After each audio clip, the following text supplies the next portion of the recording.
আসসালামু আলাইকুম। একটা জিনিস আসলে না বললেই না, ভাই, মানুষ বিপদে পড়তেই পারে। হ্যাঁ, মানুষের টাকা পয়সার সমস্যা হইতেই পারে, ইটস ন্যাচারাল। জীবনে সবচেয়ে বেশি ইম্পর্টেন্ট কি জানেন? হচ্ছে কথা দিয়ে কথা রাখা। মানে কথা দেওয়ার পর সেটা খেয়ানত না করা। ধরেন আপনি কোনো একটা ঝামেলায় পড়লেন, ইনস্ট্যান্ট আপনার টাকার দরকার।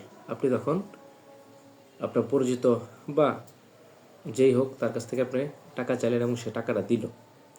সে যে আপনাকে টাকাটা দিছে, সে কিন্তু আপনার কাছে তার বিশ্বাসটা আমানত রাখছে যে আপনাকে সে টাকা দিয়ে হেল্প করছে। আপনি ওরে যে টাইমটা দিছেন ওই টাইমে আপনি ওর টাকাটা বুঝাই দিবেন। কিন্তু আমাদের ম্যাক্সিমাম মানুষের ক্ষেত্রে কী হয়, যে টাকাটা নেওয়ার পর সে মনে করে যে এটা তার অধিকার, সে টাকাটা তার নিজের মনে করে, হয়তো দিতে চায় না, বা দিলেও সেটা যে ডেট দিয়েছে ওইটার প্রতি কোনো খেয়াল থাকে না। ধরেন সে টাইম নিচ্ছে 1 সপ্তাহ, দেখা যায় সেটা 4-5 সপ্তাহ পর, তাও অনেক জোরাজুরি করার পর টাকাটা উঠে আনতে হয়।